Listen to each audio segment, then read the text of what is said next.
Welcome to Improve Your English Writing, video number 11. This video is going to cover step 1 in the 3-step editing process, and we will be discussing document content and organization. And under that, content, paragraphs, sections, and then some brief comments about tables and graphics. If you'd like to get notifications for this series, please click subscribe. If you like the video or think others will find it useful, please hit like. And check out links to videos and books in the description. For example, there is a link to the companion reference, Improve Your English Writing by Ken Wick. So let's discuss document content in the editing process. First thing you want to do is review your outline and update it. And then based upon that outline, you want to remove any unnecessary information and add the missing information. So a common problem is having too much information, which usually comes from over explanation in the form of details or examples. So if you have too much information, you need to remove examples and just use the most important examples, and if necessary, focus on the most important details or information. You can also have too little content, and I'm not talking missing content, but too little content on a subject, which will leave questions in the reader's mind, or the reader won't understand. If this is the case, then you need to provide the missing reasoning, details, or examples. One of the things you do not want to do with document content is to pad the document. That's basically adding unnecessary sentences or empty phrases to reach a minimum length. This typically occurs in academic writing, where you're required to, for example, write a 20-page essay. You've written 19 pages, it has to be 20, so you start sort of adding fluff or padding to reach the minimum length. This is not the way to write or add content. So what I recommend, or maybe just to follow up on that, is that you should plan to lose 5 to 10% of your document length or word count as you edit for clarity and conciseness. This means if you have that assignment to write 20 pages, you should really be writing about 22 pages. And this way, after you've edited the document for clarity and conciseness, you will have around 20 pages. So you will take an air-filled 22-page essay, and you'll make it a lean and mean 20-page essay. So document organization. So based upon that revised outline, or just upon the outline, then you want to look at the organization. This is where first you focus on the overall document. So this is where you rearrange sections of text, because what's happened is that you might have, from the previous content, you might have added content, subtracted content. So now this content may need to be rearranged, or things have become rearranged. So now you need to look at what I call the flow of the text. Maybe you need to move maybe now table's misplaced. You need to move a table. Maybe a graphic would be better in a different place. So now that you got the content right, you want to have it what I call laid out on the page correctly. So then you rearrange sections of text, and then you focus next on paragraphs within these sections.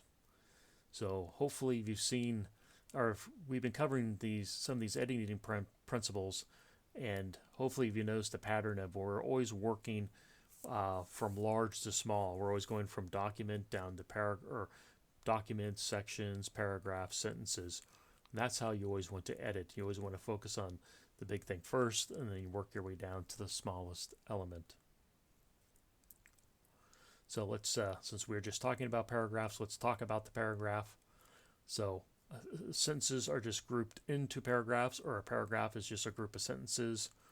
But what makes up a paragraph, or how do you know when to start and stop a paragraph, is that the sentences are all on the same topic in a paragraph. And since the sentences are all on the same topic, that actually improves the clarity and comprehension of those sentences. So if you start writing about a different topic you actually need to start a new paragraph. So I get the common question of, well, how long should a paragraph be? Well, the average paragraph, just the average paragraph, contains between 4 and 8 sentences. That's, quite a wide variety. That generally consists of about 75 to 150 words. But be forewarned, or just have the understanding that newspapers and websites tend to have shorter paragraphs. So they're usually on the shorter side of this average. In academic writing, they tend to have longer paragraphs, so they're more on the upper end of this average. Short paragraphs, so maybe paragraphs under 75 words, just basically shorter paragraphs, may lack the details, reasoning, and necessary examples. So if you find that you have short paragraphs, you may want to ask yourself, there might be something missing here, like reasoning and details. And when you have very long paragraphs, it may actually contain too much detail or unnecessary examples. So, if you're going to write, a paragraph that has 3 examples, maybe 2 is best. Or one of the tricks is to basically take some of those details or examples and to put them into separate paragraphs. So you could have a first paragraph discussing, maybe a reasoning with some details, and then you're going to maybe have the next 2 paragraphs could actually be examples of the information you just presented. So sections are just groups of related paragraphs, and they might follow a section heading. So websites and long documents often contain section headings that allows a reader to scan the document. So how many times have you been on a website, you open it up, you scan down to the heading that you see, you're looking for something specific, you scan down to the heading, and then you read those paragraphs. So this is the same concept. So and with the section headings, though, what you want to do is you want to format them all identically. You don't want to have one in a bold font and one underlined and one in italic fonts, things like that. You want them all uniform. So ways to format section headings, there's basically six elements that you can use to format a section heading. You can use, for the section heading, you can use bold text, which is very common. You can use underlined text. You can use italic text. It has to be different. Well, it doesn't have to be. I guess you could also use just plain ordinary text. I guess there's 4. I left one out. But you can also have the text can also be centered. And the text can be left aligned, meaning the text starts all the way on the left margin. Or the text can be running. Running means there's no break. Usually after a section heading, there's actually a line break, or the text can just run in, can just continue. I'm going to show you examples. So I want to say that most style guides do not specify how the section heading should be formatted. It leaves it up to the author. So what you need to do is pick something consistent, or maybe your instructor or your teacher or maybe your work will have guidelines. You need to follow those guidelines. If not, come up with your own guidelines or your own formatting and be consistent. So, and like I said before, it's very common to have bold-faced text as your section header. So let's talk about the APA, because the APA is one of the few style manuals which actually specifies the format of its section header. So you now see an example of these section headers. Level 1, so it's going to have 5 levels, and level 1 through 5, that's just your levels. You can think of that as your outline. So if you have an outline and you have Roman number 1, well, that would be the level 1 section header. And level 2 in your outline, that would be a level 2 section header. So level 1 section header in APA is centered bold, and then like your text would start here. So there's a line break after the section header. So its level 1 section header would be center bold. Its level 2 is actually bold and left align. So you would actually, it would look like this, the section header in bold, and then your text would start here. Level 3 is just bold and italic. and left aligned, and then your text would start here. Level 4 would be bold, left, and run in. So with the run in, it's the section header starts at the left margin, but then the text continues. So like above here on level 2, there was a line break after here, but with the level 4, it just, you start here and the text gen starts. It just starts right after the header. And then the level 5 for APA is bold and italic run in. So that's what it looked like. What I recommend, the next slide is going to be the one I recommend. And if you don't know, having these first two levels here of bold center and bold left align is very typical. I would say I see this a lot for level 1 and level 2. So if you're wondering how should I do it, and the level 1 and level 2 are very common in the various formats that I've seen. So here's what I recommend, not that you have to use it.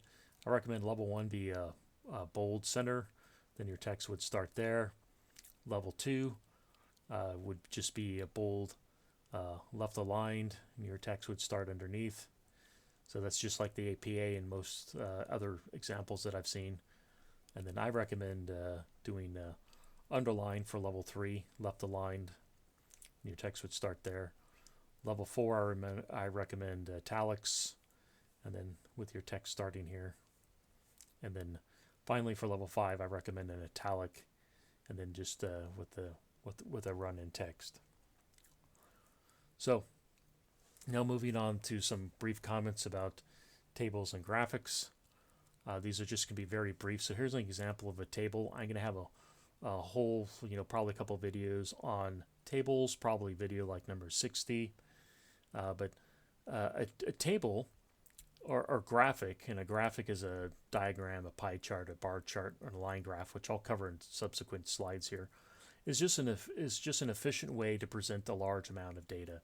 If you try to convert all this data into like a narrative, like sentence form, it'd be quite long and hard to follow. So the way to present a large amount of data that's easy to understand in an efficient way is that you're going to use a table or graphic. So here's an example of a table. And a table is mainly used to compare and contrast raw data. So you would have your data here. I'm moving my cursor here. Your data is here, and you can compare and contrast that data. You could compare the entries, different entries directly. So a pie chart shows the relationship of parts to a whole. So the parts always add up to 100%. So you'll usually almost always see percentages here, and then you can actually see, it's a very nice graphic to show, this is a very large piece of the pie, right? So it's almost a third.